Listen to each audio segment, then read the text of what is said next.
Good morning students. आज हम लोग नेक्स्ट चैप्टर स्टार्ट करते हैं, chapter number 7, alternating current and electrical machines. देखें, इस चैप्टर में हम लोगों को अल्टरनेटिंग करंट पढ़ना है और उसकी डिटेल स्टडी करनी है। तो हम लोग पहला टॉपिक इसमें शुरू करते हैं। वैसे ज़्यादातर बुक्स में और एनसीईआरटी में भी सबसे पहले अल्टरनेटिंग करंट के बारे में लिखा है, लेकिन मेरा मानना यह है कि पहले मैं आपको जनरेटर बता दूं, एसी जनरेटर। आपको ये पता चल जाएगा कि how to generate AC, how to produce AC. जब आप उसको प्रोडक्शन का मेथड आपको पास रहेगा तो उसकी सारी प्रॉपर्टीज भी आप जान लेंगे और उसको फिर आगे समझना थोड़ा ईजी हो जाएगा। तो इसलिए हम लोग एसी जनरेटर या एसी डायनेमो से शुरू करते हैं। और देखो, इसको शुरू करने के पहले मैं आपको एक चीज़ और भी बता दूं। अब इसको पूरा समझने के पहले ये समझो कि हमारे पास जो मैग्नेटिक फ्लक्स का फार्मूला है, phi is equal to B A cos theta. अब देखो, यहाँ बी है intensity of magnetic field, A है area vector and theta is the angle between area vector and magnetic field intensity or the direction of magnetic. अब अगर हम flux को change करते हैं तो इंड्यूस्ड ईएमएफ जनरेट होता है according to the Faraday's law. जैसे जैसे फ्लक्स चेंज होगा, किसी भी कॉइल या किसी भी कंडक्टर से पास होने वाला मैग्नेटिक फ्लक्स अगर चेंज हो रहा है तो उसके एंड्स पर इंड्यूस्ड ईएमएफ जनरेट होगा। अगर सर्किट क्लोज्ड है तो एक इंड्यूस्ड करंट भी जनरेट होगा। अब उसके लिए ज़रूरी है कि फ्लक्स चेंज हो। फ्लक्स को चेंज करने के लिए ये 3 मेथड आपके सामने दिख रहे हैं। मतलब either by changing magnetic field, either by changing area, or by changing orientation. That is the coil orientation can be changed, and due to the change in the orientation flux will also change and hence induced EMF will be produced। तो ये 3 तरीके हो गए। हमको इन्हीं 3 तरीकों में से हमने लगभग 2 तरीके तो देख लिए। जब बी बदले तो देख लिया, जब ए बदले तो देख लिया मोशनल ईएमएफ में। और अब हम यहाँ पर एक थर्ड मेथड यूज करने जा रहे हैं, मतलब we are going to change the orientation theta. अब देखो कैसे चेंज करेंगे, तरीका भी देख लो। ये नॉर्थ और साउथ पोल हो गए। नॉर्थ और साउथ पोल के बीच में ये पूरा मैग्नेटिक फील्ड हो गया नॉर्थ से साउथ की डायरेक्शन में। इसके बीच में हमने एक कॉइल को रख दिया, एक कॉइल या समझो एक सिंपल हमने रेक्टेंगुलर शेप का लूप रख दिया। अब इस लूप को अगर हम इसमें रोटेट करें तो जो मैग्नेटिक फील्ड इससे पास हो रहा है वो वैसे ही है, एरिया वैसे ही है। चेंज क्या हो रहा है, ओरिएंटेशन थीटा चेंज हो रही है। अगर थीटा चेंज हो रही है तो फ्लक्स की वैल्यू भी चेंज होगी। मतलब कि अगर थीटा की वैल्यू 0 कर देंगे तो मैक्सिमम फ्लक्स हो जाएगा, थीटा की वैल्यू 90 कर देंगे तो 0 फ्लक्स हो जाएगा, और 0 से 90 के बीच में फ्लक्स धीरे धीरे घटता हुआ चला जाएगा। तो इसका मतलब कि हम देख रहे हैं कि जैसे ये पूरा 90 डिग्री मूव किया वैसे थोड़ा सा फ्लक्स में चेंज आया। और अगर चेंज आया फ्लक्स में तो definitely it will produce EMF which is called induced EMF. और चूँकि हमने यहाँ पर सर्किट क्लोज कर रखी है, इसको आप लोग ध्यान से देखें। अब हम एसी डायनेमो या एसी जनरेटर पर बात करते हैं। देखो, ये 2 परमानेंट मैग्नेट हो गए, इनसे एक फील्ड जनरेट हो गई है जिसको हम लोग कहते हैं फील्ड मैग्नेट, या इससे जो भी हम लोग फील्ड लगाए हुए हैं। और इसके बीच में जो हमने आर्मेचर रखा है जिस पर हमने कॉइल की बाइंडिंग की है। और इसमें एक चीज़ और भी है, ये आर्मेचर हो गया, इसको हम लोग स्लिप रिंग्स बोलते हैं, क्योंकि इस वायर में करंट जनरेट होगा तो ये वायर किसी चीज़ पर स्लिप करता हुआ चलेगा तो उससे हम करंट ले सकेंगे। तो ये 2 स्लिप रिंग्स हो गए, और इनसे जुड़े हुए ये 2 ब्रशेज हो गए। ये जो शेडेड रीजन मैंने बनाया है ये स्लिप रिंग हो गया राउंडेड शेप में, और ये ब्रशेज हो गए, कार्बन ब्रश लगाए रहते हैं। तो इससे हमको जो भी एसी इसमें जनरेट होती है वो हमको मिल जाती है। तो मतलब एसी जनरेटर का अगर आप डेफिनेशन लिखें तो it is a device which convert mechanical energy into electrical energy. तो ये तो वो डिवाइस हो गई। और दूसरी चीज़ ये हो गई कि हम लोग जो इसमें एसी पा रहे हैं वो कैसे मिल रहा है, उस पर भी थोड़ी सी चर्चा करते हैं। देखो, अगर फाई को हम लोग ऐसे लिखें बी ए कॉस थीटा, तो theta means angular displacement. Displacement आप लोग पढ़े हैं, displacement is equal to velocity into time. तो एंगुलर डिस्प्लेसमेंट है, तो एंगुलर डिस्प्लेसमेंट की वैल्यू हो जाती है एंगुलर वेलोसिटी इनटू टाइम। तो theta can be written as omega t, तो we can also write B A cos omega t. अब इसमें देखो हम लोग क्या कर रहे हैं, फ्लक्स चेंज कर रहे हैं with the variation in theta. Theta variation कैसे, टाइम के साथ रोटेशन हो रहा है, तो ये वेरी हो रहा है। तो देखो हम लोग इसको ऐसे भी लिख सकते हैं कि E is equal to according to the Faraday law minus d phi by d t. ये वैल्यू आएगी d phi by d t में B और A को हमने कांस्टेंट कर रखा है, it is not going to change. तो ये हो गया माइनस डी ए हमने बाहर कर दिया। और जब आप इसको चेंज करेंगे तो मतलब डी बाई डी टी आप कॉस ओमेगा टी, ये वैल्यू आपको मिली। और आप जानते हैं कि डी बाई डी टी आप कॉस ओमेगा टी की वैल्यू होती है माइनस साइन ओमेगा टी, मतलब D by d theta sine theta होता है cos theta, D by d theta cos theta होता है माइनस साइन थीटा।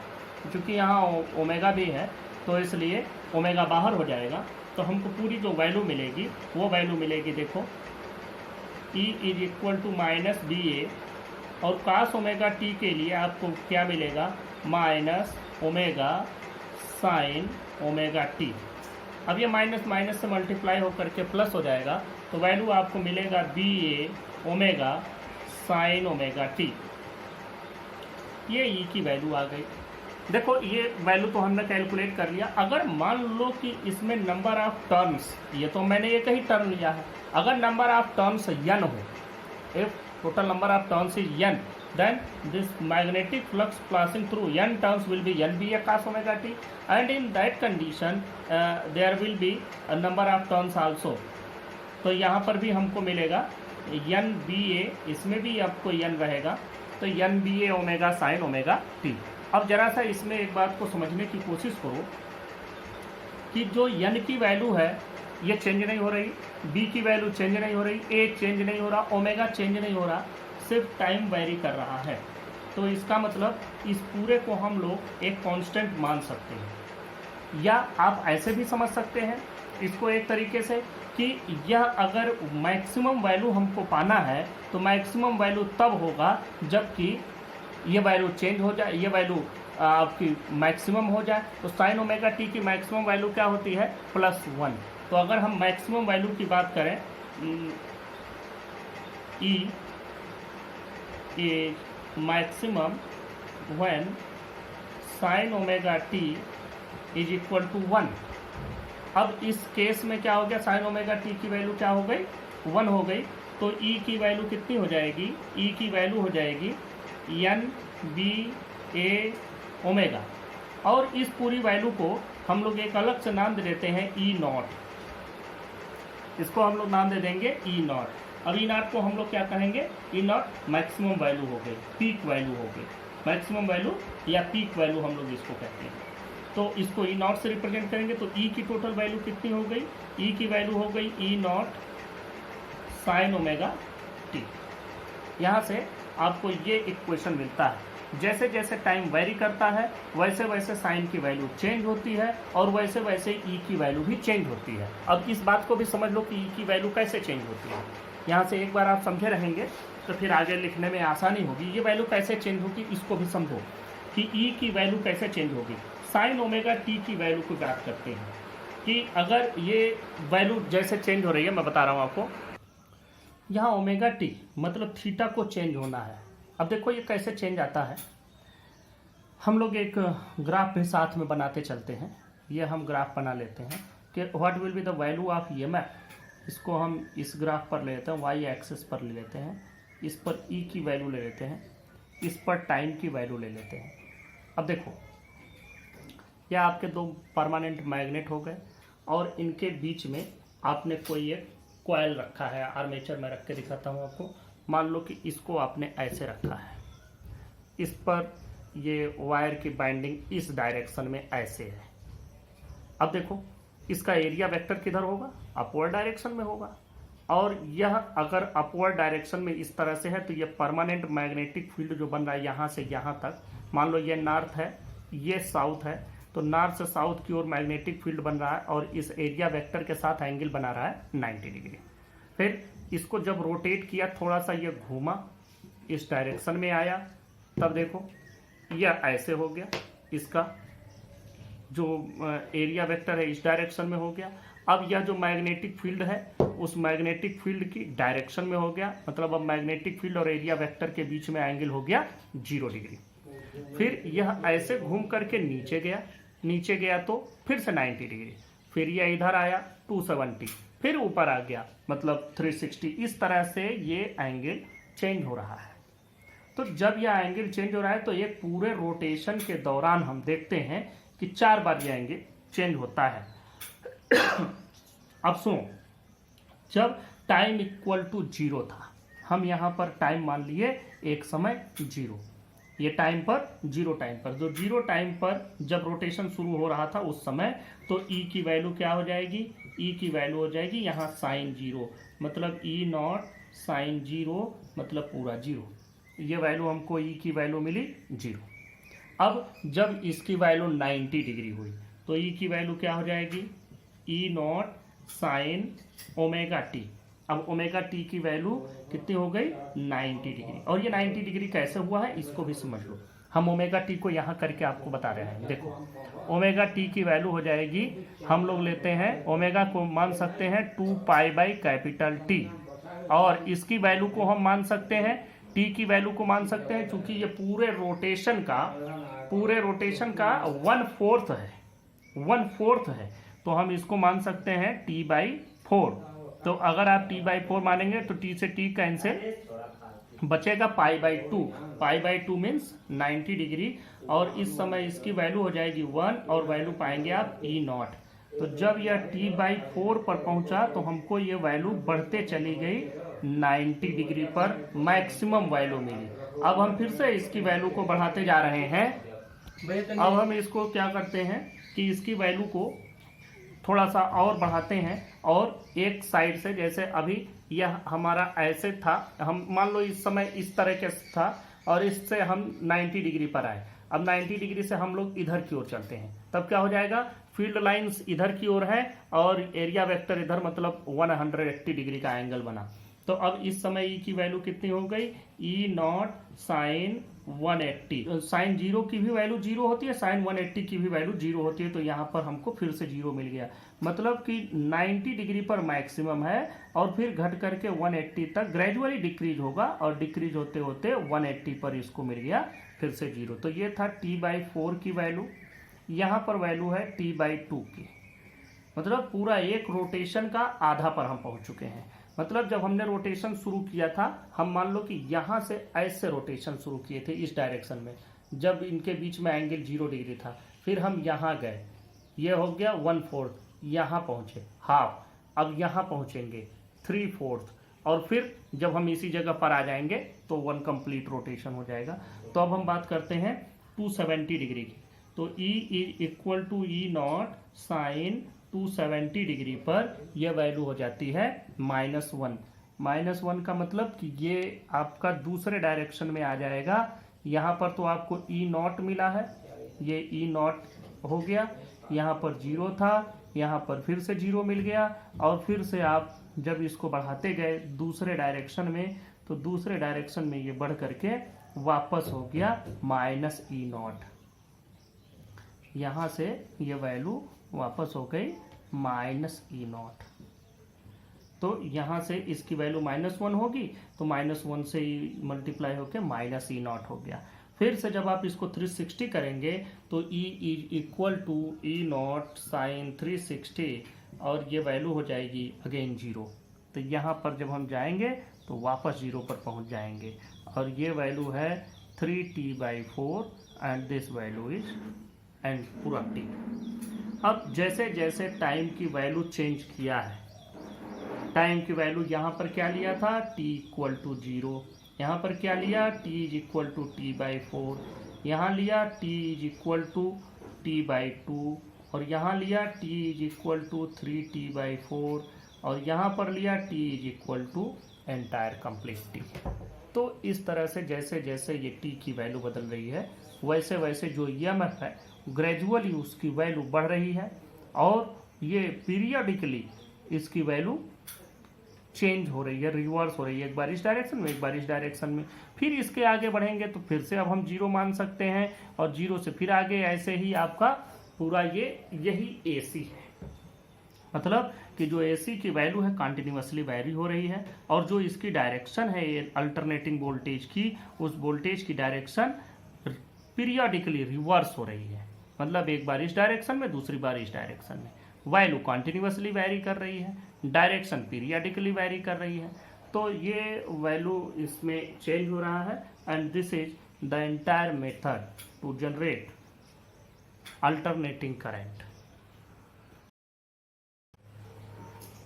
अब देखो AC जनरेटर का हमने डेफिनेशन लिख दिया, तो सिंपल है, it is a device which converts mechanical energy into electrical energy. This is the simple definition of AC generator और AC dynamo. Now move to the principle. AC generator designed by Nikola Tesla is based upon principle of electromagnetic induction। देखो AC generator को बनाया था Nicola Tesla ने, इनका जिक्र मैंने किया क्योंकि एक समय इस पूरे वर्ल्ड में एक करंट वार छिड़ा हुआ था। करंट वार का मतलब दो साइंटिस्ट, एक निकोला टेस्ला थे जो AC बनाए थे और जो AC पर ही सारे डिवाइसेज बना रहे थे, और दूसरे थे थॉमस अल्वा एडिसन जो DC बनाए थे, जिन्होंने बल्ब बनाया था, बड़ा नाम है उनका, लेकिन उनसे भी ग्रेट साइंटिस्ट थे निकोला टेस्ला, और वो DC चलाना चाहते थे और निकोला टेस्ला AC चलाना चाहते थे। तो आप लोग गूगल में सर्च करेंगे तो you will get this current war. तो ये निकोला टेस्ला ने बनाया था। It is based on a simple electromagnetic induction. अब इसको तो मैंने पहले ही बताया कि एक मैग्नेट रख देंगे, उसमें कॉइल रख देंगे, घुमाएंगे बस। अब देखो इसका प्रिंसिपल देखो क्या है। When a closed coil is rotated in a strong magnetic field, the magnetic flux passing through the coil changes continuously. Hence, an EMF is induced in the coil and a current flows in it. This is simple principle. अब हम बात करते हैं construction पर आते हैं और figure के साथ कंस्ट्रक्शन को समझने की कोशिश करते हैं। देखो सबसे पहले तो आपको मैग्नेटिक फील्ड चाहिए, जिसको हम लोग फील्ड मैग्नेट करते हैं, उसमें हम लोग आर्मेचर रखते हैं। तो हम आर्मेचर से शुरू करते हैं क्योंकि मेन पार्ट तो इसका आर्मेचर ही है। देखो आर्मेचर पर आते हैं। It is a rectangular coil PQRS having a large number of turns of insulated copper wire wound over a soft iron core. The core increases the magnetic flux linked with the armature. अब core क्या करता है, magnetic flux को बढ़ा देता है। क्यों बढ़ा देता है? क्योंकि किसी भी मैग्नेट को अगर आप किसी भी अगर आयरन के टुकड़े को अगर आप किसी मैग्नेटिक फील्ड में रख देते तो वो मैग्नेटाइज होना शुरू हो जाता है। तो उसके अंदर से मैग्नेटिक फील्ड लाइंस जो पास होती हैं उसकी अपनी भी मैग्नेटिक फील्ड लाइंस होती हैं, और ये जो मैग्नेट का है वो तो रहेगा ही, तो उसके अंदर से पास होने वाली मैग्नेटिक फील्ड लाइंस बढ़ गई, जिससे फील्ड लाइंस बढ़ गई मतलब फ्लक्स बढ़ गया। तो इसलिए उसको बढ़ाने के लिए हम लोग ये यूज करते हैं। इसको आप फिगर में भी देख लें। ये हमने PQRS लिया है, PQRS। अब इसके दोनों एंड को हमने बाहर निकाल दिया, इसी को हम यहाँ रोटेट करा रहे हैं, ऐसे ये रोटेट हो रहा है इसमें। अब चलो दूसरी बात करते हैं कि इसका next component is field magnet. It is a permanent magnet having concave pole pieces N and S।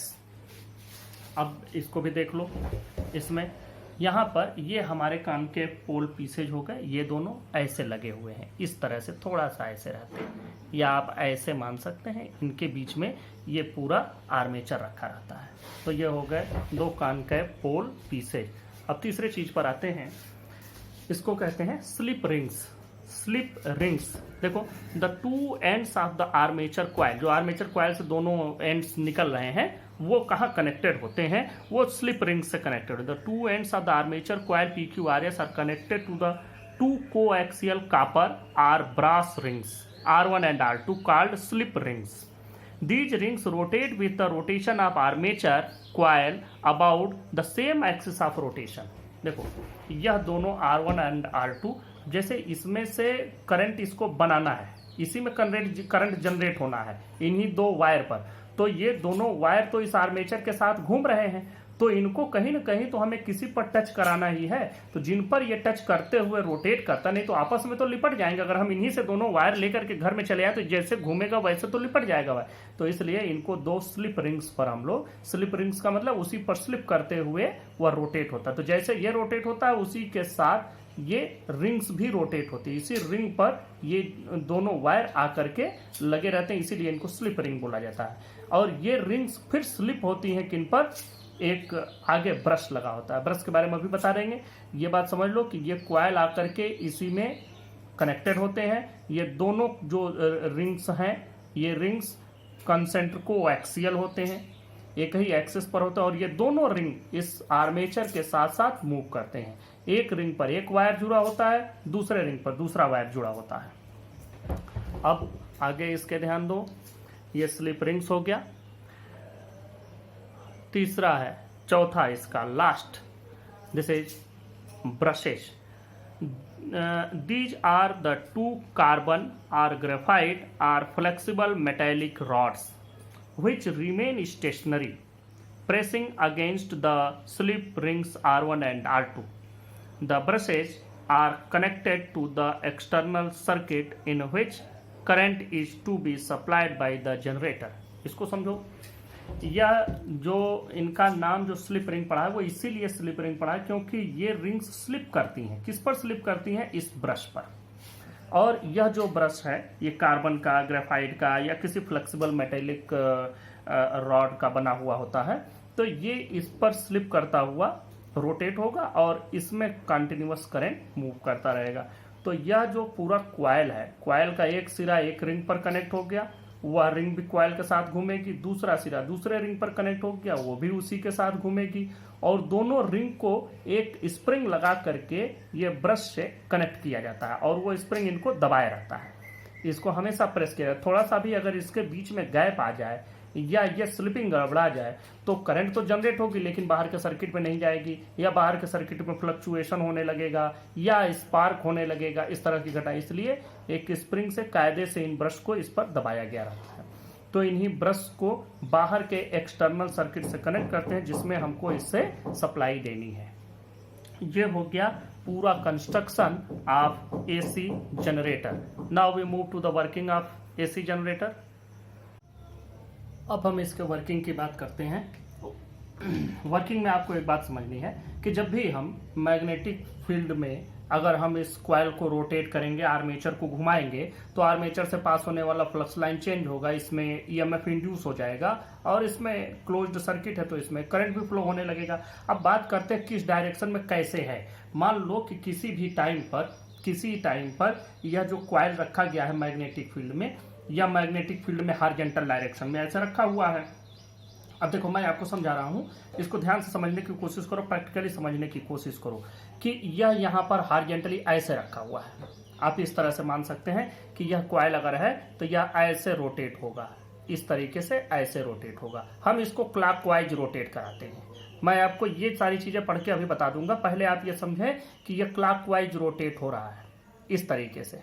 अब देखो यहां वाला जो सिरा है ये ऊपर जाएगा और यहां वाला सिरा क्या है वो नीचे आएगा। अब बस इसी को समझते हैं कि जब ये वाला सिरा ऊपर की ओर चलेगा तो जब इसमें करंट की डायरेक्शन पता करेंगे तो कैसे, फ्लेमिंग्स राइट हैंड रूल में ऐसे रखते हैं।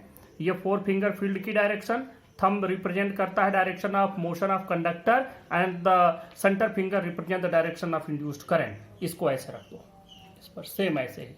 अब देखो ये जो सेंटर, ये हमारा 4 फिंगर रिप्रेजेंट कर रहा है फील्ड को, ये सेंटर, ये हम थंब की डायरेक्शन में इसको चला भी रहे हैं क्योंकि जब हम इसको घुमाएंगे तो ये ऊपर की ओर आएगा और करंट बनेगा इस डायरेक्शन में। ये जो डायरेक्शन हमारे सेंटर फिंगर की है मतलब अपवर्ड डायरेक्शन में। सेम वही चीज की बात करते हैं जब हम इसमें आते हैं। ये वाला किधर की ओर मूव कर रहा है, ये साइड आईएस डाउनवर्ड मूव कर रहा है। अगर ये अपवर्ड मूव कर रहा है तो करंट की डायरेक्शन अपवर्ड है, तो ये डाउनवर्ड मूव करेगा तो करंट की डायरेक्शन डाउनवर्ड। आप देख भी सकते हैं ये इस तरह से मूव करेगा, ये देखो ये इस तरह से मूव करेगा, मतलब करंट की डायरेक्शन डाउनवर्ड होगी क्योंकि इसका मोशन थंब डाउनवर्ड लेकर के जाए। तो इसमें करंट की ये डायरेक्शन हो गई। अब देखो एक में करंट आ रहा है, दूसरे में करंट जा रहा है। यहां से करंट आ रहा है, यहाँ से करंट आ रहा है और यहाँ से होते हुए करंट इससे निकल रहा है। अब देखो, तो जहां से करंट जाता है, चलना शुरू होता है, उसको पॉजिटिव मानते हैं। तो इसका मतलब इस समय क्या होगा, B1 आपका नहीं, B2 आपका इस समय पॉजिटिव होगा, क्योंकि B2 पर करंट इंटर कर रहा है और B1 से करंट निकल रहा है, मतलब B1 will behave as negative. तो दोनों एक दूसरे के कंपैरेटिवली पॉजिटिव निगेटिव हो जाएंगे। जैसे ही यह एक चक्कर घूम करके PQ यहां पहुंचा, अब PQ पर क्या हो गया, डाउनवर्ड मोशन। PQ अब डाउनवर्ड जाएगा, आरएस ऊपर की ओर जाएगा। अब क्या होगा, अब PQ में करंट की डायरेक्शन डाउनवर्ड हो जाएगी, मतलब अब B2 क्या हो जाएगा, नेगेटिव हो जाएगा और B1 पॉजिटिव हो जाएगा। इस तरह से अल्टरनेटली ये पॉजिटिव निगेटिव, फिर ये निगेटिव, ये पॉजिटिव, फिर ये निगेटिव, ऐसे करके पॉजिटिव निगेटिव अल्टरनेटली होता रहेगा। और यही वर्किंग है ऑफ अ डायनेमो। इसको मैं पढ़ भी देता हूं, आप लोग लिख भी लेंगे इस चीज को। देखें, as the armature coil rotates, the magnetic flux linked with it changes, hence an EMF is induced in the coil and current flows in it. Suppose initially the coil is rotating clockwise, clockwise मतलब हम इसको ऐसे घुमा रहे हैं, clockwise इस तरह से, clockwise and is horizontal, और ये horizontal है, इस तरह से रखा हुआ है। At this instant PQ is moving up and RS is moving down, ये ऊपर की ओर जाएगा और ये RS नीचे की ओर जाएगा। According to Fleming's right hand rule, the current flows from P to Q in PQ and from R to S in RS। इसमें P से Q, इधर R से S। The brush B2 at which current is entering to the external circuit is positive relative to B1। अब अगली बात पर चलते हैं। During the second half rotation, PQ moves downward and RS moves upward. The current flows from Q to P in PQ and from S to R in RS. Now B1 is positive relative to B2. अभी इसके पहले क्या था, B2 was positive relative to B1 and now B1 is positive relative to B2. Thus direction of current in the external circuit is reversed after every half cycle। यही पूरा working system है एक AC generator का। अब हम लोग expression derive करते हैं फॉर इंड्यूस्ड EMF। देखो, कॉइल के लिए पहले हमने मान लिया let N is equal to number of turns in the coil, A is equal to area of each turn, B है magnitude of magnetic field, theta है एंगल बिटवीन एरिया वेक्टर मतलब normal to the coil and magnetic field at any instant t।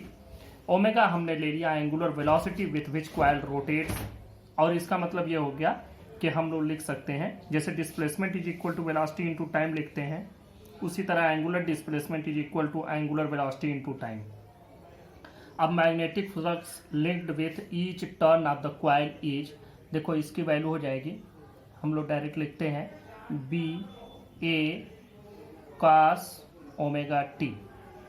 अब देखो, magnetic flux अगर हम entire coil का लेंगे जिसमें टोटल टर्न n है, एक टर्न से तो इतना बन रहा है, तो n टर्न से कितना बनेगा, तो उसको भी लिख लेते हैं magnetic flux linked with entire coil is, अब इसको हम लोग फाई बी मान लेते हैं, फाई खाली लिख देते हैं, phi is equal to N B A cos omega t, ये वैल्यू आ गई। अब देखो, फ्रॉम फैराडेज लॉ, अब इससे जो इसकी वैल्यू होती है इंड्यूस्ड EMF की, ये minus d phi by d t के बराबर होता है। तो minus d by d t of N B A cos omega t, ये वैल्यू मिलेगी। अब हम लोग इसमें थोड़ा सा और चेंज करते हैं, इसमें डिफरेंशिएशन उसी का होगा जिसमें टी होगा, टी सिर्फ इसमें है, बाकी सारी चीज़ें एज ए कांस्टेंट बाहर हो जाएंगी। E is equal to minus N B A d by d t of cos omega t, ये कॉस ओमेगा टी है, तो डिफरेंशिएशन के लिए थोड़ी सी दिक्कत आएगी, तो इसको हम लोग ओमेगा टी को थीटा मान लेते हैं। तो देखो ऐसे करते हैं, minus N B A d by d theta, और इसको कहते हैं कॉस थीटा। तो डी थीटा यहाँ ले आए तो डी थीटा पर भी ले जाएंगे, डिवाइड किया तो मल्टीप्लाई भी कर दिया, और डी टी तो हमारे पास पहले से ही था। यह हो गया। अब देखो इसका differentiation minus N B A और कॉस थीटा का हो जाएगा माइनस साइन थीटा, और D by d t of theta का मतलब ओमेगा टी। तो ओमेगा बाहर और D T by d T का मतलब कि सिर्फ ओमेगा बचेगा। तो मतलब ये माइनस से माइनस प्लस हो जाएगा। तो हम लोग लिख सकते हैं N B A omega sine theta, theta मतलब omega t. This is the value of induced EMF. E को लिख देंगे, E is equal to N B A omega sine omega t. अब यहाँ से इस फार्मूले को, यही आपका फार्मूला हो गया इंड्यूस्ड ईएमएफ का। अब देखो इसमें भी अब एक बात यह है कि साइन की वैल्यू पर डिपेंडेंसी इसकी है, और पूरी वैल्यू मैक्सिमम तब मिलेगी जब साइन की वैल्यू मैक्सिमम हो, क्योंकि ये टर्न कांस्टेंट है, मैग्नेटिक फील्ड कांस्टेंट है, एरिया कांस्टेंट है। जनरली आप रोटेशन करते हैं तो वेलोसिटी भी अगर आप कांस्टेंट रखते हैं तो ये पूरा का पूरा चीज़ कांस्टेंट मिल गया। तो वैल्यू सिर्फ टाइम के साथ साइन की चेंज होगी, और इसी वैल्यू पर अलग अलग हमको मिलेंगे। तो हम बात करते हैं, देखो maximum value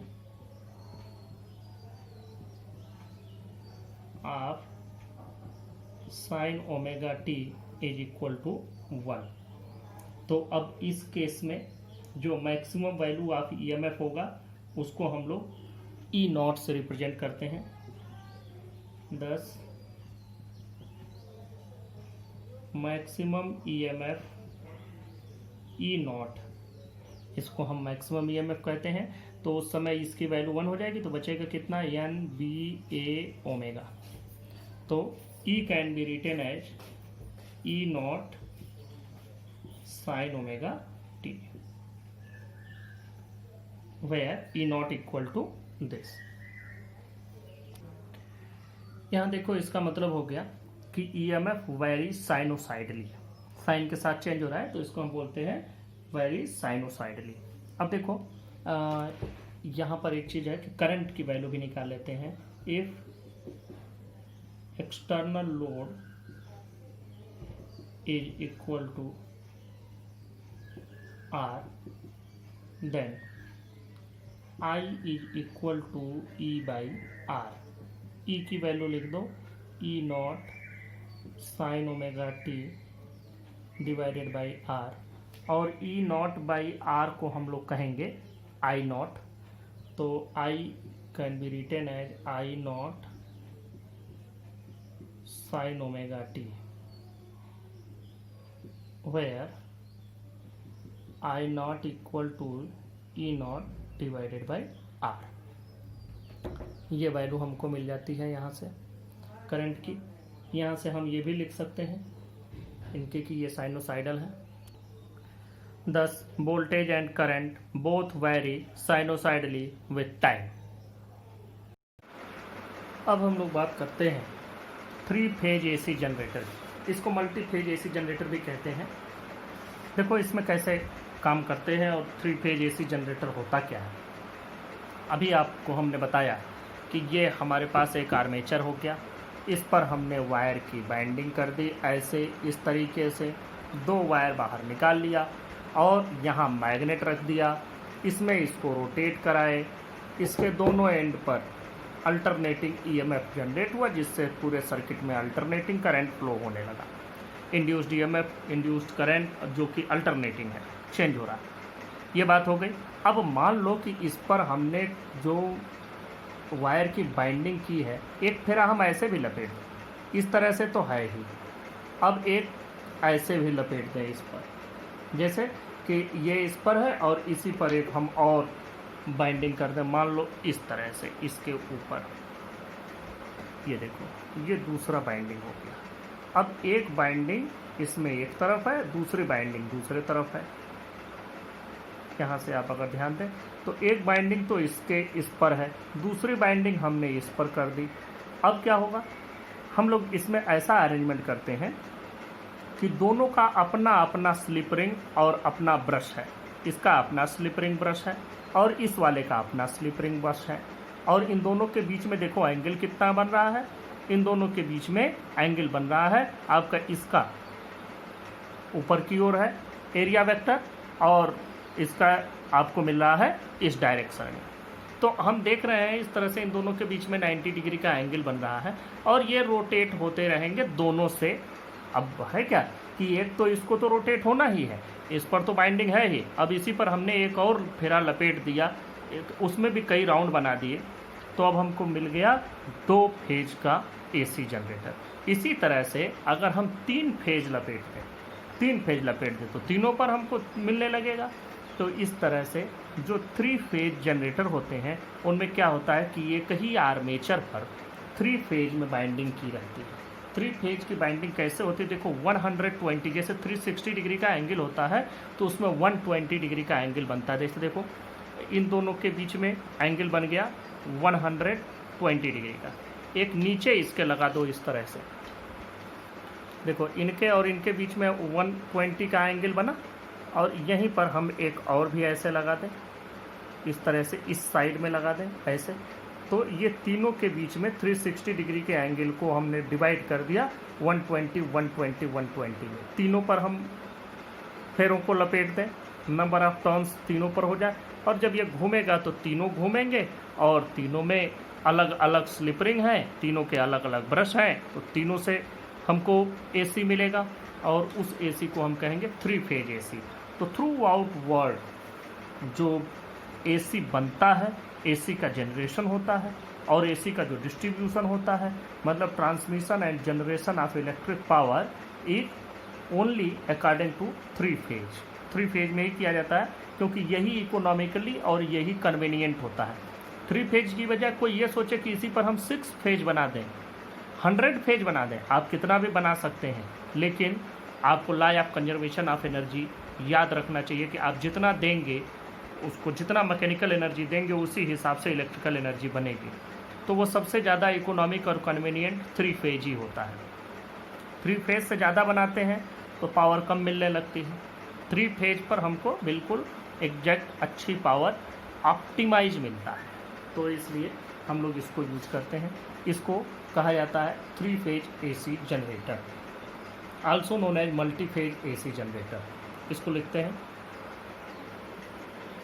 if 3 armature coils are so placed in a magnetic field that their axes are at an angle of 120 degree with one another, and each coil has its own pair of slip rings and brushes, now AC EMFs generated in these coils are phase displaced by 120 degree with one another. All over the world, the electric power is generated and transmitted in 3 phases. In our house, we get 1 phase and a neutral. ये हो गया 3 phase का। देखो इनके बीच में 120 degree का सबके बीच में एंगल बन रहा है, और जैसे इसके एक सिरे को ले लिया और इसका दूसरा सिरा यहाँ ले लिया, इनके बीच में एक EMF मिला E3, इसका एक एंड ले लिया और दूसरा एंड यहाँ से ले लिया, इसके बीच में EMF मिल गया E2। ऐसे इसका एक सिरा यहाँ से लिया, इस वाले का एक यहाँ से लिया, दूसरा यहाँ, दोनों आप यहाँ से भी ले सकते हैं, इसमें कोई कन्फ्यूजन न लेना कि तो यहाँ से ले लिए वहाँ तो सर दोनों एक ही साथ, दोनों आप कहीं से भी ले सकते हैं। ये बनाने के लिए बताया गया कि ऐसे बनाया गया है, इसलिए चूँकि वो 3 डायमेंशनल फिगर होगा, it's not convenient to draw here, तो मैंने इस तरह से बना दिया। तो ये तरीका हो गया 3 फेज एसी का। और 3 फेज एसी बताना इसलिए भी ज़रूरी था क्योंकि वर्ल्ड वाइड हम लोग 3 फेज ही एसी जनरेट करते हैं। आपके घर के पास जो ट्रांसफार्मर लगा होता है उस ट्रांसफार्मर पर भी 3 फेज ही आते हैं, और जनरेशन भी 3 फेज को फिर हम लोग कन्वर्ट करते हैं, वो भी आगे ट्रांसमिशन बताएंगे हम आपको। फिर वहाँ 3 फेज से घर पर आपके सामने 3 फेज ही आते हैं, जिसमें से एक फेज और एक न्यूट्रल आपको मिलता है। इस तरह से एसी का हम लोग अपने डोमेस्टिक पर्पज में भी यूज करते हैं। जो यहाँ से एसी बनेगा, जरा उसका हम लोग ग्राफ पे ड्रा कर लेते हैं। जैसे जो E1 बना, मान लो E1 बना और E1 इस तरह से बन गया, ये इसको हमने कह दिया E1, इसको हमने नाम दे दिया E1। अब E2 कहाँ से बनेगा? देखो यहाँ 0 डिग्री, ये 180, ये 360, 360 के बाद फिर से इसी को रिपीट होना है। तो यहाँ है आपका 180, यहाँ पर है 90, तो 180 और 90 के बीच में यहाँ आएगा 120। तो दूसरा वाला EMF यहाँ से बनना शुरू होगा, दूसरा वाला EMF यहाँ से बना,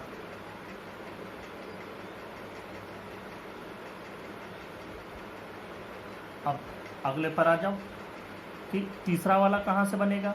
तीसरा वाला बनेगा जब इसके 120 से बनेगा, तो तीसरे वाले का आप लोग यहाँ से ले सकते हैं, इस जगह से।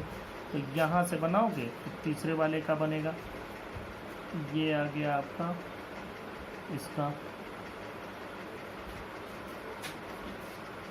तो इस तरह से ये E2 हो गया और ये आपका E3 हो गया। तो ये अगर ग्राफिकल रिप्रेजेंटेशन करेंगे तो इस तरह से E1, उसके 120 के बाद E2, इसके 120 के बाद E3, इस तरह से ये तीनों फेज आपको मिल जाएंगे। अब चलते हैं ग्राफिकल रिप्रेजेंटेशन ऑफ एसी को देखते हैं। ये कोई बहुत वो नहीं है, लेकिन ज़रूरी नहीं है, लेकिन ये है कि अगर आप इसको भी समझ लेंगे तो कहाँ कैसे वेरिएशन हो रहा है ये भी हम लोग समझ जाएंगे। इसके लिए मैंने एक ग्राफ बनाया है। जब टाइम t = 0 है तो उस समय ओमेगा टी की वैल्यू क्या होगी? ओमेगा टी की वैल्यू सीधा सीधा आपको दिख रहा है 0 हो जाएगी। और E की वैल्यू क्या हो जाएगी? E की वैल्यू हो जाएगी E0 sin 0, sin 0 की वैल्यू 0, मतलब ये पूरा का पूरा 0।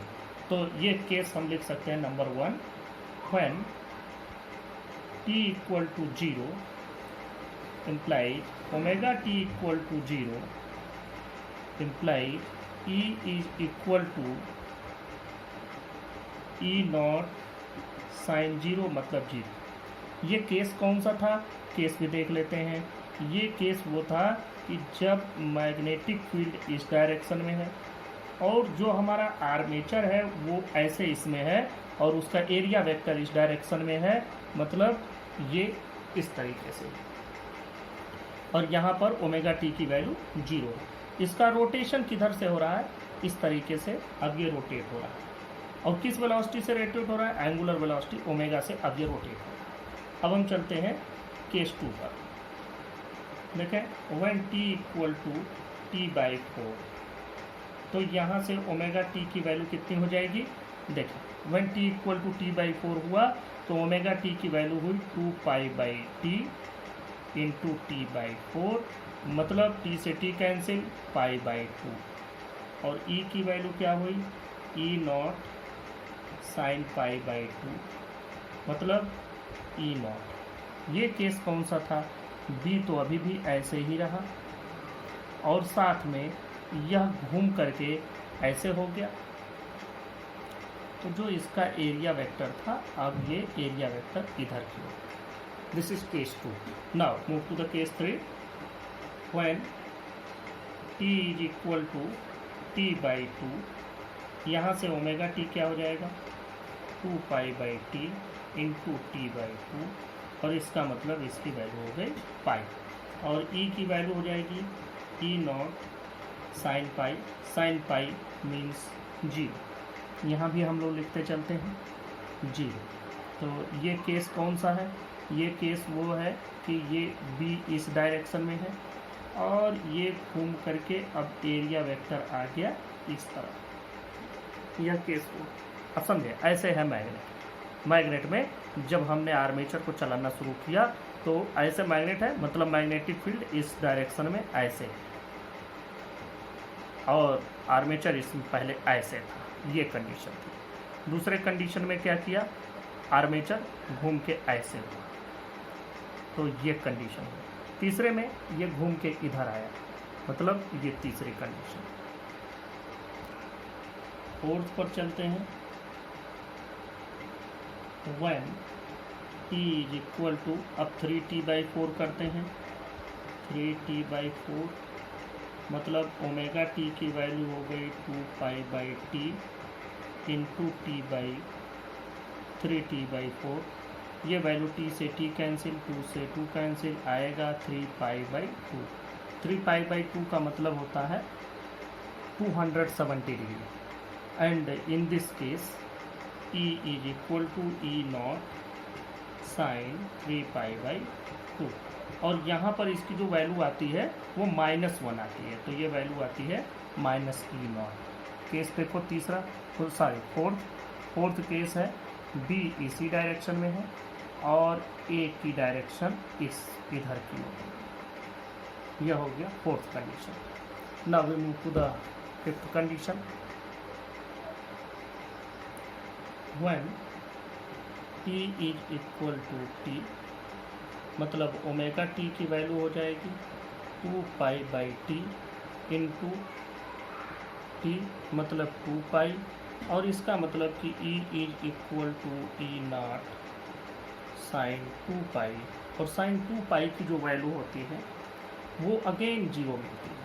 साइन 0 है तो 2π भी 0 होता है, वही रिपीट होता है। तो यहाँ से इसकी वैल्यू हमको अगेन 0 मिल गई। ये कौन सा कंडीशन है?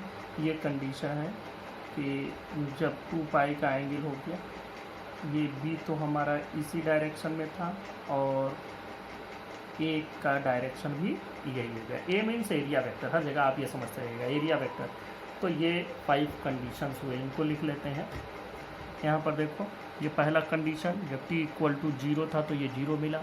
दूसरा कंडीशन t इक्वल टू हमारे पास t/4 है तो इसकी वैल्यू हमको मिल रही है यहाँ π/2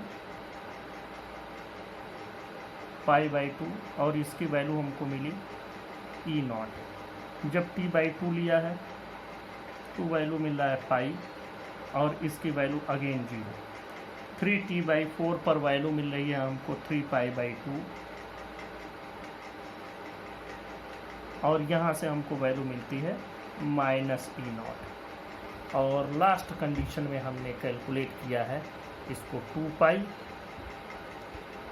जब ये 2π है तो ये वैल्यू हमको अगेन 0 मिलेगी। तो इसका मतलब अल्टरनेटिंग करंट, ये इसके जनरेशन से ही हमको ये समझ में आ गया कि it is the current in which direction as well as magnitude both are changing, direction changing periodically and magnitude changing continuously. Magnitude continuously change हो रहा है। ग्राफ प्लाट करें अगर हम इसमें E और T के बीच में, तो ये ग्राफ आप यहाँ से देख सकते हैं। इस तरह से आप ग्राफ प्लाट करें, ये T की वैल्यू ले लें, इस पर हम E की वैल्यू ले लें, तो देखो 0 पर तो 0 है, ये t इक्वल टू 0। अब यहाँ लिख भी दें t इक्वल टू 0। यहाँ से आप बढ़ेंगे 90 डिग्री तक बढ़ेगा, फिर घटता जाएगा 180 पर फिर 0। तो ये t is equal to t/4 और यहाँ फिर डाउनवर्ड डायरेक्शन में जाएगा और फिर यहाँ पहुँचेगा। तो देखो यहाँ पर t is equal to t/2 और यहाँ t is equal to 3t/4 और यहाँ पर t is equal to capital T। This is the graph. ये आपका AC जनरेशन पूरा कंप्लीट होता है। अब यहाँ से हम लोग AC की एक डेफिनेशन भी लिख लेते हैं। एन AC मतलब alternating current is that current whose magnitude changes continuously with time and direction reverses periodically. Alternating EMF at any instant t is, देखो E की वैल्यू क्या होती है? E की वैल्यू होती है E0 साइन ओमेगा t। और जहाँ पर आपको मालूम है कि E0 क्या है, E0 is the maximum value. अगर सर्किट का रेजिस्टेंस R है तो I इज इक्वल टू होता है करंट E/R। E की value E0 sine omega t divided by R। E0/R को हम लोग कहेंगे I0 sine omega t। I0 को हम लोग कहते हैं पीक वैल्यू और maximum value of AC। I is equal to peak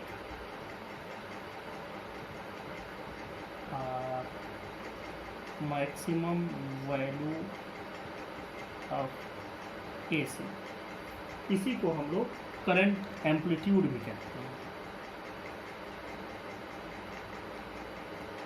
current amplitude, इसमें देखो मैंने एक DC की लाइन भी बनाई है। DC का मतलब क्या है कि वह एक ही डायरेक्शन में होता है। दूसरी बात, उसकी वैल्यू कांस्टेंट रहती है, टाइम के साथ घटती बढ़ती नहीं। अब इसमें छोटे छोटे डेफिनेशंस और होते हैं, जैसे इसको हमने कहा करंट एम्पलीट्यूड, या इसको सिंपली एम्पलीट्यूड कह सकते हैं कि अल्टरनेटिंग करंट का एम्पलीट्यूड हो गया। जितने टाइम में यह एक साइकिल कंप्लीट करता है उसको टाइम पीरियड बोलते हैं। Number of cycles completed in 1 second is called frequency. तो ये छोटे छोटे हम लोग डेफिनेशंस लिख लेते हैं। अब यहाँ देखें एम्पलीट्यूड का definition, the maximum value of current in either direction, मतलब दोनों डायरेक्शन में, is called maximum or peak value of AC or current amplitude represented by I naught. Time period, the time taken by AC to complete one cycle of variations, T equal to 2 pi by omega. Frequency, all these formulas are already known to you. Frequency, number of cycles completed by an AC in 1 second. F, frequency is represented by F in this chapter. F is equal to 1 by time period. इसकी value second में होती है। इसकी value किस में आती है, या हम लिखें सेकेंड इनवर्स, या हम इसी को हर्ट्स लिखते हैं, HERT। ये हो गया। अब बात करते हैं how AC flows through a conductor. देखो बात आती है कि AC कैसे फ्लो होता है। अब हम लोगों ने ड्रिफ्ट वेलोसिटी से DC करंट का फ्लो पढ़ा कि जैसे मान लो कि ये कंडक्टर है और इसके किसी भी पॉइंट पर, इस पॉइंट पर अगर हमको करंट की वैल्यू जाननी है तो यहाँ के क्रॉस सेक्शन से 1 सेकंड में I का डेफिनेशन तो हमको मालूम ही है, I is equal to Q/T। इसका मतलब कि इस जगह से 1 सेकंड में कितने चार्जेस क्रॉस हुए, जितने चार्ज यहाँ से इसको क्रॉस कर रहे हैं 1 सेकंड में, उसी की वैल्यू को हम कहेंगे करंट। वैल्यू आती है कूलम पर सेकंड, या इसी को हम लोग लिखते हैं एम्पियर में। ये इस जगह का करंट आएगा, मतलब कितने इलेक्ट्रॉन इधर से इधर गए। करंट की डायरेक्शन अगर इधर है तो इलेक्ट्रॉन इस डायरेक्शन में चलेंगे, अगर करंट की डायरेक्शन इधर है तो इलेक्ट्रॉन इधर चलेंगे। यहाँ पर अगर ये चार्जेज का चलना है, इलेक्ट्रॉनों के चलने को रिप्रेजेंट करता है, तो इसका मतलब करंट किधर है, इधर है। ये आपने पहले ही पढ़ रखा है। अब देखो यहाँ से तो आपको समझ में आ गया कि ये जो करंट है कैसे। अब हम AC की बात करते हैं। इस एरिया से अगर हमको ये बताना है कितना AC यहाँ से पास हुआ, तो अब कैसे बताओगे। AC जब चलती है तो चार्जेज, या चार्जेज ना बात करो, इलेक्ट्रॉनिक की बात करते हैं।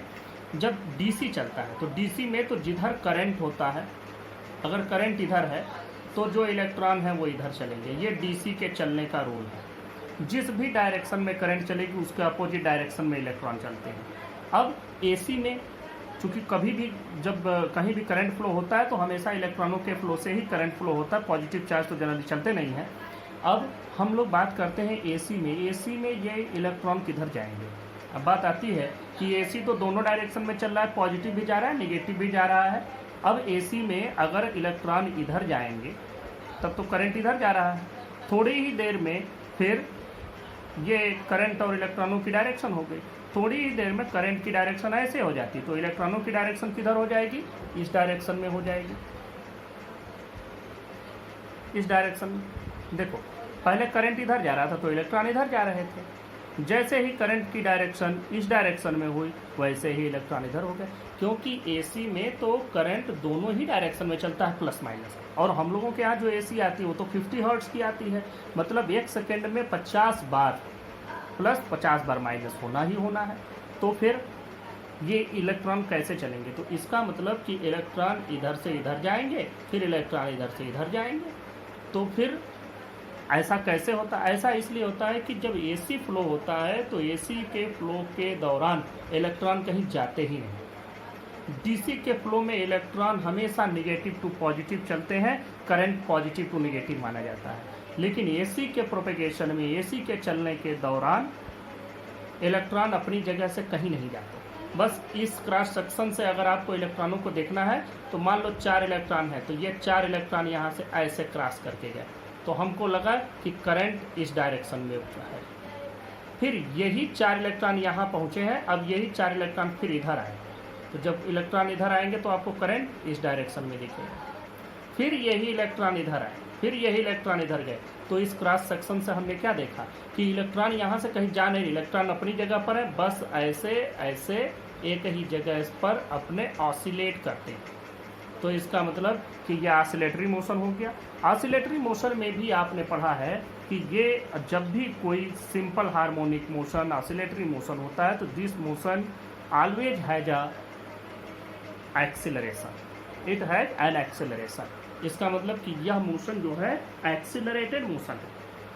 जबकि डीसी में जब इलेक्ट्रॉन चले तो वो एक यूनिफॉर्म स्पीड से चलते हैं, एक यूनिफॉर्म वेलोसिटी होती है जिसको हम लोग ड्रिफ्ट वेलोसिटी कहते हैं, और उसी ड्रिफ्ट वेलोसिटी से कांस्टेंट वेलोसिटी से मूव करने के कारण एक कांस्टेंट करंट हमको मिलता है। लेकिन यहाँ तो क्या है कि ये इलेक्ट्रॉन, अब आप सोचें कि अगर इलेक्ट्रॉन ऐसे झूले पर ऐसे झूल रहा है तो ये किस तरह से चलेगा। ये जब ऐसे बीच से गुजरेगा तो बहुत तेज स्पीड रहेगी, किनारे जाएगा स्पीड घटती जाएगी, फिर वापस जब आएगा तब क्या होगा, फिर बीच से पास होगा बहुत तेज स्पीड में, फिर किनारे जाकर के स्पीड इसकी धीमी हो जाएगी।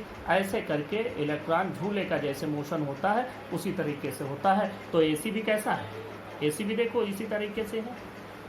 अब आप इस मीन पोजीशन पर आओ, मीन पोजीशन पर आपको क्या दिख रहा है, मीन पोजीशन पर दिख रहा है मैक्सिमम, दोनों साइड 0 है।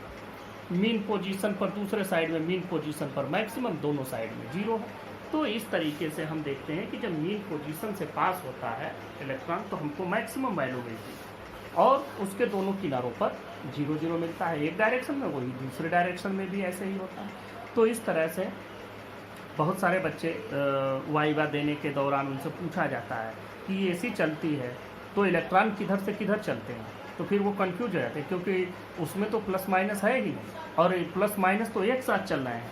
तो वहाँ बात यही होती है कि जब भी एसी चलता है तो इलेक्ट्रॉन कहीं नहीं जाते, अपनी ही जगह पर रहते हैं और अपने ही जगह पर ऑसिलेटरी मोशन, पीरियाडिक मोशन, मतलब सिंपल हार्मोनिक मोशन करने लगते हैं। जब ये इधर से इधर गए तो हमको लगा 4 इलेक्ट्रॉन इधर गए, करंट इधर हुआ, फिर वही 4 इलेक्ट्रॉन इधर गए तो आपको लगा करंट इधर हुआ।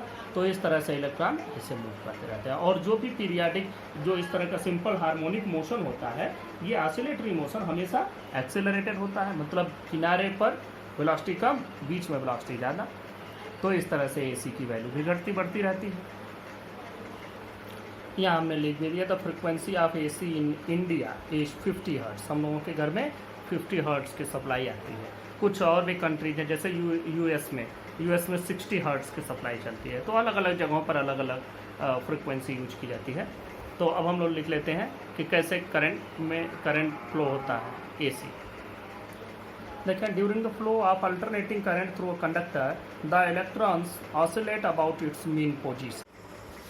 देखो, मीन वैल्यू और एवरेज वैल्यू ऑफ एसी। जब भी हम एसी का मेजरमेंट करते हैं तो चूँकि एसी का मेजरमेंट ईजी नहीं होता है, 2 तरीके से मेजरमेंट कर सकते हैं। एक कंपोनेंट मेथड होता है, दूसरा इफेक्ट मेथड होता है। कंपोनेंट मेथड का मतलब होता है कि I is equal to Q/T करके हम कैलकुलेट कर लें, लेकिन यहाँ चार्ज का कैलकुलेशन बहुत मुश्किल होता है एसी में, इसलिए ये पॉसिबल नहीं हो पाता है। I इज इक्वल टू, अगर आप NEAVD करते हैं ड्रिफ्ट वेलोसिटी से, this is also not possible in case of AC. इसका मतलब ये है कि अगर हम किसी भी गैल्वेनोमीटर, अमीटर, वोल्ट मीटर, इनको जो डीसी वाले हैं, डीसी का अमीटर हो, डीसी का वोल्ट मीटर हो, या गैल्वेनोमीटर तो डीसी के लिए ही बना जाता है, इन तीनों में से किसी को भी अगर हम एसी दे देते हैं तो वो 0 रीडिंग बताता है। 0 रीडिंग का रीजन ये है कि जब एसी चलता है तो एसी के चलने का तरीका ये होता है, जितना अगर पॉजिटिव में गया है मान लो x, उतना ही निगेटिव में चला गया, तो एवरेज ओवर 1 साइकिल क्या हो गई, 0।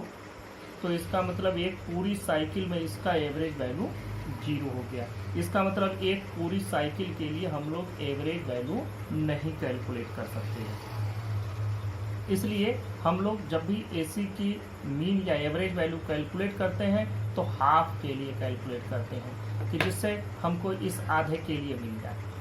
अगर ये आधा भी जोड़ देंगे तो वो वैल्यू 0 हो जाएगी। इसलिए हम लोग ये आधे के लिए ही कैलकुलेट करते हैं। अमीटर, वोल्ट मीटर, डीसी वाले सभी को अगर एसी देते हैं तो वो 0 रीडिंग बताते हैं, इसलिए कि average value over one complete cycle is 0।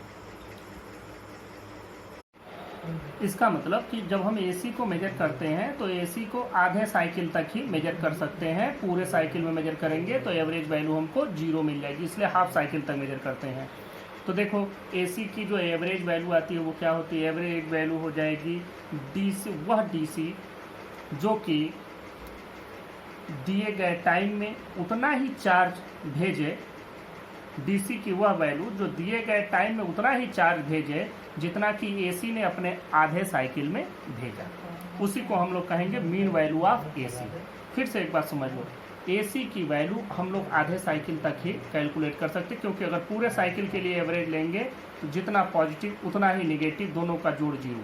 तो हम क्या करते हैं, आधे साइकिल के लिए मेजर करेंगे, हाफ साइकिल के लिए, हाफ साइकिल के लिए भी वैल्यू क्या, तो अब डायरेक्ट तो हम मेजर नहीं कर सकते, इफेक्ट मेथड से मेजर करेंगे। तो मतलब डीसी करंट की वह वैल्यू जो उतना ही चार्ज दे जितना कि एसी ने अपने हाफ साइकिल में इंजेक्ट किया या इसमें ट्रांसफ़र किया, उसी को हम लोग कहेंगे एसी की एवरेज वैल्यू। मतलब डीसी की वह वैल्यू एसी की एवरेज वैल्यू हो जाएगी। इसको लिख भी लेते हैं। हाँ देखें, mean or average value of AC. For one complete cycle, the mean value of AC is 0. So there is no deflection in a moving coil galvanometer when AC passes through it. ये तो एक बात हो गई, तो इसका मतलब आधे के लिए ही हमको कैलकुलेट करना है। अब बात करते हैं the value of DC which sends the same charge in a circuit in a given time as is sent by the given AC in its half time period. तो उसी को हम लोग कहेंगे, इस एवरेज, इस वैल्यू ऑफ डीसी को हम लोग कहेंगे एसी की वैल्यू। तो the value of DC which sends the same charge in a circuit in the same time as is sent by the given AC in its half time period. तो अब हम लोगों को एवरेज वैल्यू की value average current की value पता करनी है।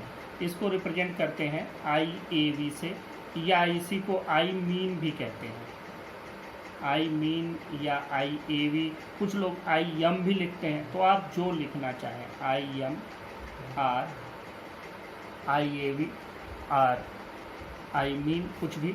अब इसकी वैल्यू कितनी होगी, इसकी वैल्यू होगी 4 number, total 4 sent in half time period, मतलब T/2। तो ये वैल्यू कितनी हो जाएगी, 2Q/T, या हम इसको कह सकते हैं 2/T, और Q को हम लोग लिख सकते हैं Q = IT। ये फार्मूला हमने पढ़ा है, Q = IT। लेकिन यहाँ से हमको एक बात समझना है, बात ये समझनी है कि जो ये चार्ज आ रहा है यह एक वेरिएबल करंट से आ रहा है। इसका मतलब हर टाइम में जो उससे चार्ज आ रहा है वो अलग अलग वैल्यू में आ रहा है, और हमको निकालना है हाफ टाइम पीरियड तक। तो इसका मतलब बढ़ता हुआ आ रहा है। तो अब देखो, इसके लिए हम लोग क्या करते हैं, पूरे टाइम को, जो पूरा 0 से T/2 तक का समय है, उसको हम लोग स्मॉल टाइम इंटरवल्स में डिवाइड कर लेते हैं, और हर एक टाइम इंटरवल इक्वल इंटरवल बनाते हैं, सब DT का बनाते हैं, और एक में लेकर के कैलकुलेट करके IT की वैल्यू, और फिर हम उसको इंटीग्रेट कर देते हैं। तो हम क्या करते हैं, इसको इंटीग्रेट करते हैं 0 से T/2 तक, और किसको इंटीग्रेट करते हैं, Q को इंटीग्रेट करने का मतलब Q को लिखा जा सकता है I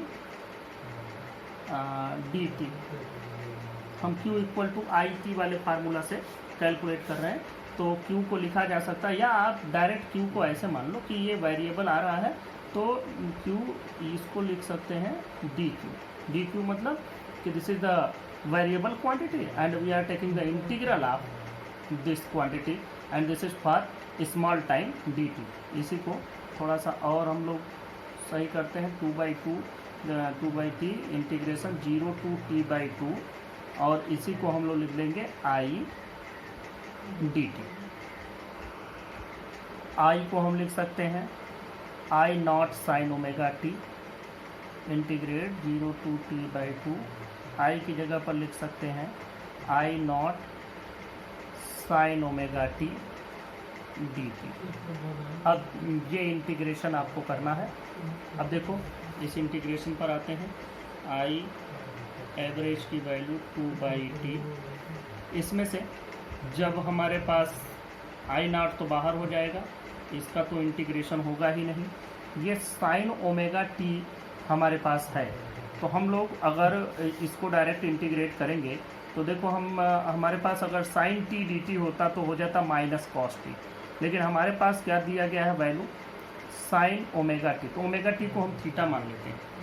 तो देखो इंटीग्रेशन ऑफ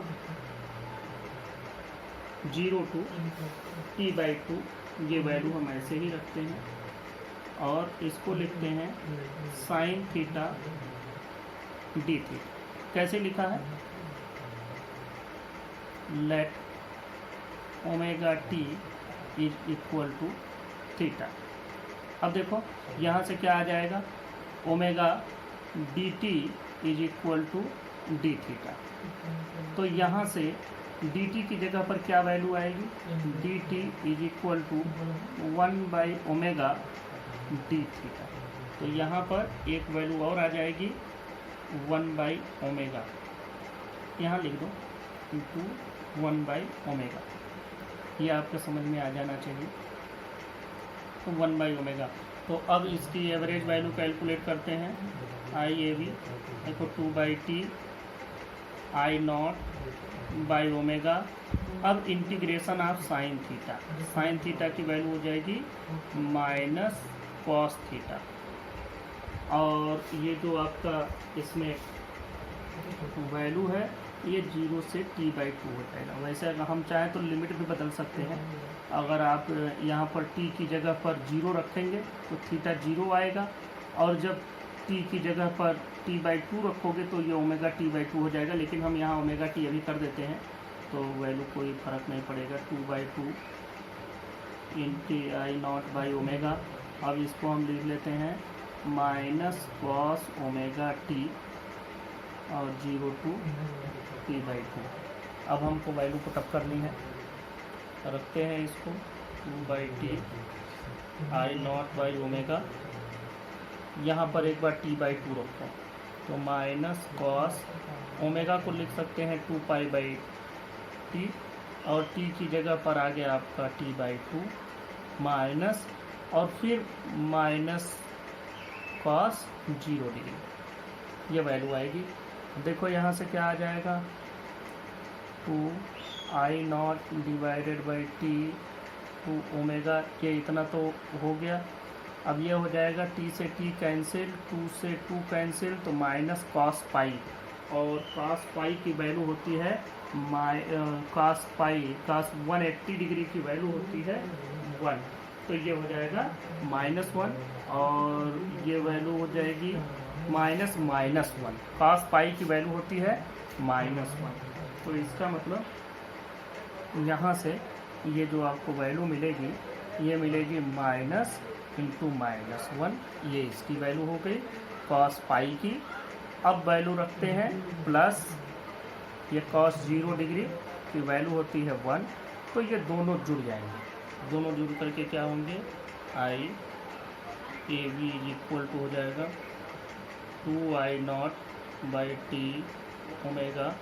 अब ये वैल्यू हो गई 1 + 1 मतलब 2, तो हम लोगों को ये टोटल जो वैल्यू मिल रही है यहाँ से आप ये वैल्यू पा लेंगे। देखो 2I0 by T omega into 2, ये भी 2 हो जाएगा। अब देखो हम लोगों को एक काम करना, ओमेगा की वैल्यू रखनी है, तो ये हो जाएगा 4I0 divided by T into, इसकी वैल्यू होती है 2π/t। अब यहाँ से एक t से ये t कैंसिल हो गया, ये 2 से ये 4 कैंसिल हो जाएगा, तो बचेगा I0 डिवाइडेड बाई पाई, और यहाँ 2 भी बचेगा, 2I0 डिवाइडेड बाई पाई। तो एवरेज वैल्यू जो हुई वो हमको मिली 2I0 डिवाइडेड बाई पाई। अगर हम इसको थोड़ा सा सॉल्व करते हैं तो हमको मिलता है average value of AC is equal to 0.637 I0, where I0 is the peak value.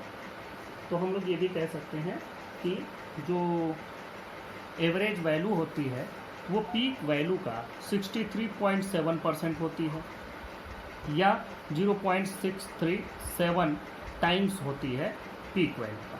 इसी तरह से सिमिलरली अगर आप EMF को देखेंगे तो average EMF will also be equal to E0 2E0 by pi or 0.637 E0। यहाँ से ये वैल्यू हमको मिल जाती है।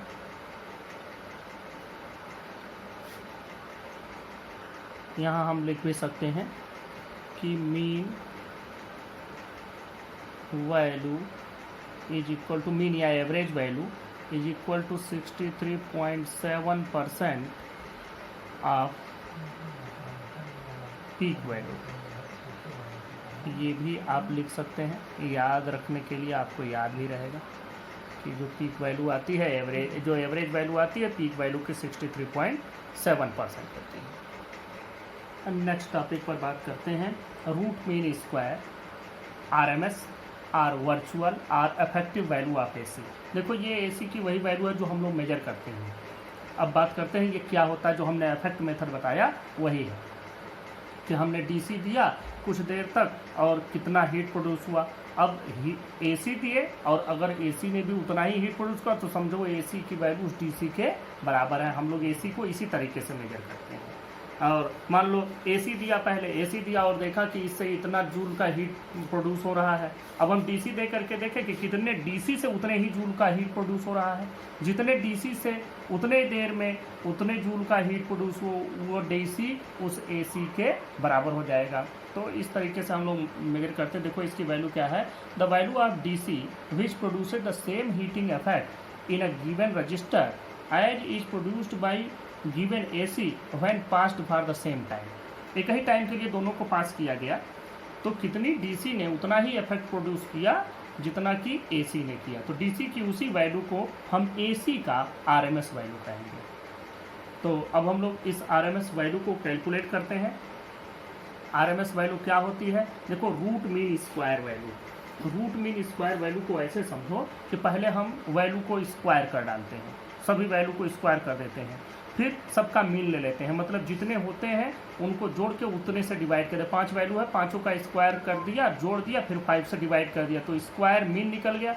और फिर जो निकला स्क्वायर मीन उसका अंडर रूट ले लिया तो हमको रूट मीन स्क्वायर वैल्यू मिली। लिखते RMS है लेकिन जब हम कैलकुलेट करते हैं तो पहले स्क्वायर फिर मीन फिर रूट ऐसे निकालते हैं। तो अभी हमको यहाँ पर एवरेज वैल्यू निकालनी है फॉर अ कंप्लीट साइकिल। तो अब हम लोग एक पूरी साइकिल के लिए AC के एवरेज वैल्यू को या RMS वैल्यू को कैलकुलेट करते हैं। तो देखते हैं, तो the average value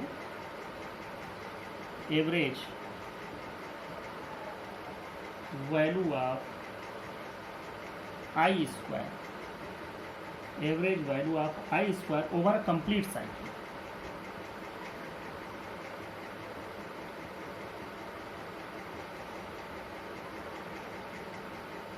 average value of I square over a complete cycle. तो अब देखो average value of I square over a complete cycle, इसको हम लोग I बार स्क्वायर से रिप्रेजेंट करते हैं। I पावर -2 ना समझ लेना, हम लोग इसको कुछ और नाम दे देते हैं, I1 स्क्वायर समझ लो। I1 स्क्वायर तो पूरे एक कंप्लीट के लिए चाहिए, तो मतलब कि हमको इंटीग्रेट करना होगा इसको 0 से T टाइम तक, एक पूरे कंप्लीट साइकिल के लिए, हाफ के लिए नहीं, पूरे कंप्लीट के लिए। किसको, I स्क्वायर को, I square dt divided by जो टाइम जितना लगा। तो जैसे हमको कभी भी हम लोग ये कैलकुलेट करते हैं जब करंट, तो करंट इज इक्वल टू हम लोग क्या लिखते हैं, चार्ज बाई टाइम, यही लिखते हैं। तो यहाँ पर भी हमने वही लिखा है, चार्ज बाई टाइम, लेकिन अब चूंकि ये करंट का स्क्वायर है तो चार्ज स्क्वायर बाई टाइम लिखेंगे। तो अब चार्ज स्क्वायर कितना है, वो value charge square Q equal to I d t से हम लोग कैलकुलेट कर लेंगे। अब यहाँ पर वैल्यू आपको पुटअप कर देनी है कि सारी की सारी वैल्यू कितनी होगी। देखो इसको हम लोग लिख सकते हैं 1/2 integration 0 to t I square D t. अब यहाँ इसकी वैल्यू रख देते हैं, तो ये वैल्यू आ जाएगी 1/t 0 to t। इसकी आई की वैल्यू होती है I naught sine omega t, तो क्या हो जाएगा I naught square sine square omega t d t. अब देखो sine square omega t d t, sine square omega t को डायरेक्ट आप इंटीग्रेट नहीं कर सकते, इसलिए साइन स्क्वायर ओमेगा टी को हमें रिप्लेस करना पड़ेगा। तो देखो वी नो दैट देखो cos 2 थीटा की वैल्यू होती है 1 - 2 साइन स्क्वायर थीटा। तो ज़रा सा यहाँ से आप अगर इसकी वैल्यू कैलकुलेट करें, sine square 2 sine square theta को इधर ले आओ और cos थीटा को इधर ले जाओ, तो 1 - cos 2 थीटा आएगा। तो इसका मतलब कि अगर हम साइन स्क्वायर थीटा की वैल्यू लिखें तो क्या हो जाएगा 1 - cos 2 थीटा डिवाइडेड बाई 2। ये cos 2 थीटा है, cos स्क्वायर थीटा न समझ लेना, cos 2 थीटा। तो इसका मतलब सिमिलरली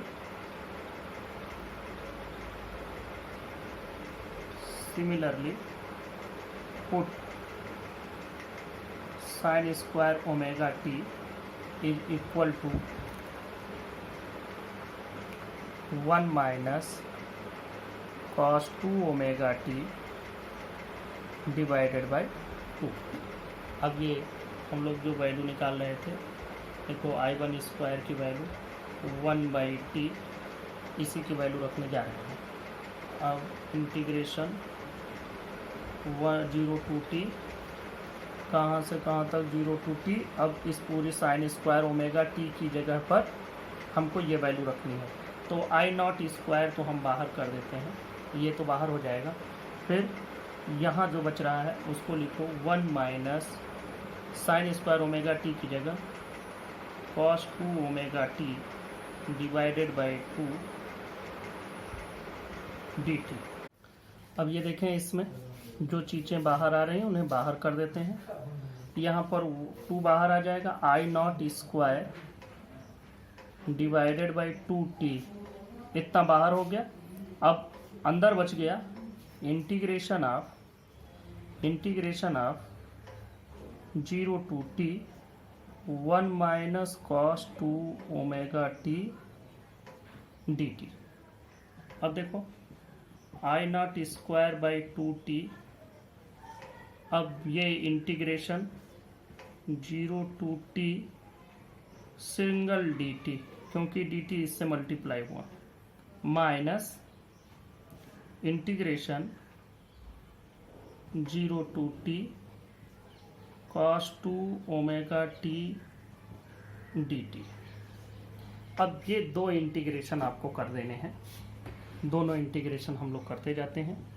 देखो I naught square by 2t,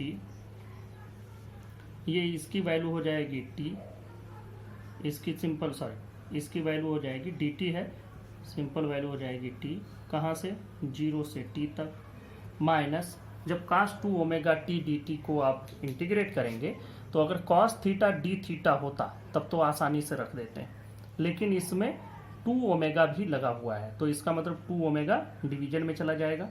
तो हम डायरेक्ट करते हैं, cos का होता है sign omega t divided by 2 omega, और वैल्यू जाएगी 0 से t तक। अब इनकी वैल्यू को पुट कर देते हैं। देखो I naught square by 2t, ये वैल्यू इसकी रखो t - 0, मतलब ये सिंपल t हो जाएगा, माइनस अब यहाँ पर वैल्यू हम रखते हैं साइन, यहाँ 2 ओमेगा टी आएगा, ये cos 2 ओमेगा टी था तो इंटीग्रेट होगा तो साइन 2 ओमेगा टी इसकी वैल्यू हो जाएगी cos 2 ओमेगा टी से sin 2 ओमेगा टी, यहाँ भूल गया था। तो देखो sin 2 ओमेगा टी में एक बार टी रखो, साइन, ये पहले 1/2 ओमेगा बाहर कर देते हैं क्योंकि इससे कोई मतलब नहीं है। अब वैल्यू रखते हैं sin 2 ओमेगा टी में, sin 2 ओमेगा का मतलब 2π/t और इनटू ये हो गया sin 2 ओमेगा, और t से, और t की जगह हमें कैपिटल T लिख देना है, माइनस साइन, जब इसकी जगह t की जगह 0 रखोगे तो ये हो जाएगा sin 0, ये वैल्यू आई। अब इसको आपको इंटीग्रेट कर देना है, इंटीग्रेट तो हो ही गया, सारी वैल्यू पुट अप करो, I0²/2t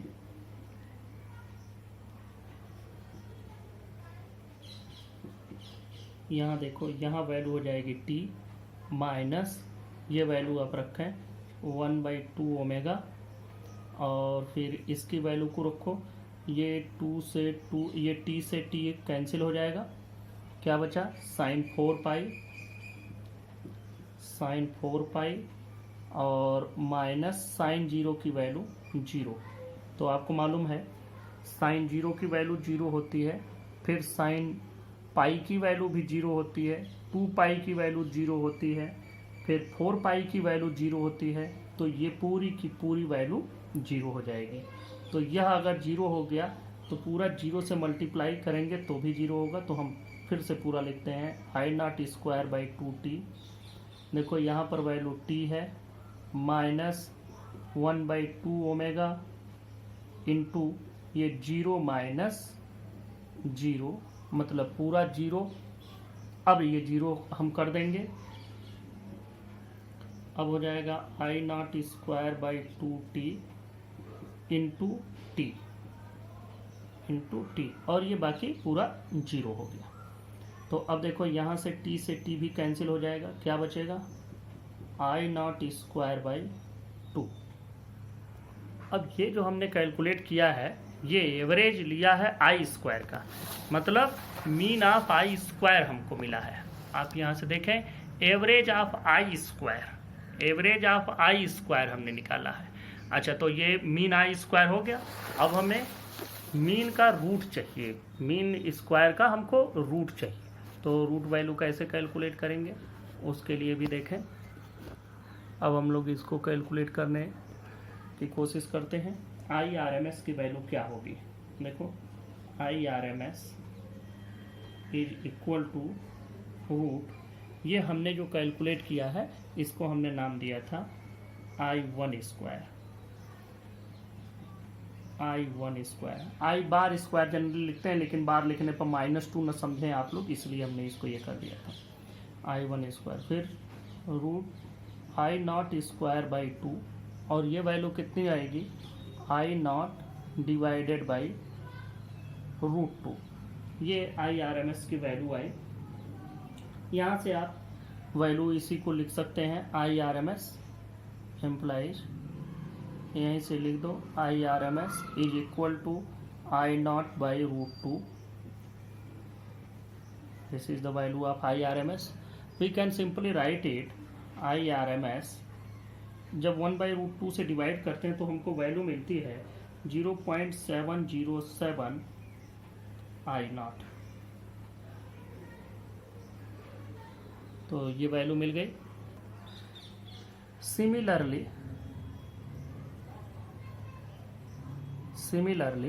आप लोग इसको भी लिख सकते हैं, ERMS is equal to E0/√2, और आगे ये भी लिख सकते हैं 0.707 E0। तो ये पूरी वैल्यू आपकी हो गई। तो ये कितना हो रहा है, जो पीक वैल्यू आ रही है उसका 70.7%, जबकि जब अभी हम लोगों ने कैलकुलेट किया था मीन वैल्यू या एवरेज वैल्यू, तो वो हमको मिला था 63.7% ऑफ पीक वैल्यू, और ये हमको मिला 70.7% ऑफ पीक वैल्यू। तो दोनों वैल्यूज आपको याद होनी चाहिए, दोनों को हम लोग लिख लेते हैं। यहाँ हम इसको लिख देंगे, दस RMS value of AC is 70.7% of peak value. तो अब देखो, अब बात आई हमारे पास तो कई वैल्यूज हो गई, ढेर सारी वैल्यूज हमारे पास मिल गई। पहली हमको मिली है एक कि मीन वैल्यू जिसको हमने कहा average value, I mean RIAV, average value. ये वैल्यू हमको अभी मिला है 0 पॉइंट, या आप सिंपल लिख सकते हैं कि 2/π इंटू, यहाँ लिख दो we know that I mean RI average is equal to 2/π, और ये I0, या इसी को हमने लिखा 0.637 I0। ये वैल्यू आपको मिली। दूसरी बात कि अभी हमको तो यहाँ पर आपको दो वैल्यू मिल गई यहीं पर, देखो एक कौन सी मिली I0 मतलब पीक वैल्यू, दूसरा एवरेज या मीन वैल्यू। तो हमको एवरेज और पीक दो वैल्यू हो गई। अब एक तीसरी वैल्यू हमने अभी अभी कैलकुलेट की, वो क्या मिली IRMS आपको मिला है, अभी अभी आपने कैलकुलेट किया है कि I0 डिवाइडेड बाई √2, I0/√2। इसका मतलब हम लोगों ने समझा 0.707 I0। तो देखो हमारे पास दो वैल्यू मिल गई, ये तीन हो गए, एवरेज, RMS, पीक। अब जब हम अपने घर में अमीटर लगाते हैं और करंट को मेजर करते हैं या वोल्टेज को मेजर करते हैं, ऐसे ही आपको E भी मिला था, इसी के corresponding E average is equal to 2/π into E0 या 0.637 E0, ये वैल्यू मिला है। इसी तरह से यहाँ भी आप पाए हैं ERMS is equal to E0/√2, या यही इक्वल था 0.637 इंटू 0.707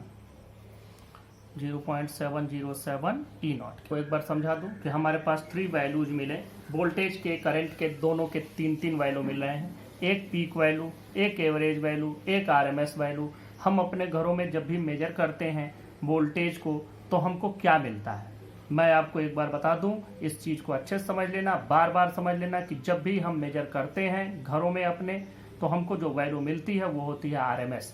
जैसे हमारे घर में वोल्टेज आ रहा है 220 वोल्ट, तो ये 220 वोल्ट क्या है, ये 220 वोल्ट RMS वैल्यू है, मतलब AC का RMS वैल्यू है, AC का रूट मीन स्क्वायर वैल्यू है। ऐसे ही जब हम AC को अमीटर से मेजर करते हैं, कहीं करंट मेजर करते हैं एम्पियर में, तो वो करंट भी IRMS होता है। हम लोग हमेशा इफेक्ट के मेथड से यूज करते हैं, दूसरा कोई मेथड यूज नहीं करते हैं। एवरेज वाले पर याद रखना कि ये हाफ साइकिल के लिए एवरेज कैलकुलेट किया गया है, तो आप हाफ साइकिल के लिए कैलकुलेट नहीं करते, जबकि ये वैल्यू इफेक्ट के आधार पर आई है RMS वाली, इसलिए RMS वैल्यू ही मेजर की जाती है, और मेजरमेंट के दौरान जो वैल्यू हमको मिलती है वो RMS वैल्यू ही होती है। इस चीज़ को हमेशा अच्छे से ध्यान में रखेंगे। अगर आपको कभी ERMS की वैल्यू दी गई है, या घर में डोमेस्टिक सर्किट में कहीं भी वोल्टेज की वैल्यू दी गई है और आपसे पूछा जा रहा है कि what is the peak value, then you have to find E0, and E0 will be ERMS divided by 0.707। ये वैल्यू कुछ और आ जाएगी 200।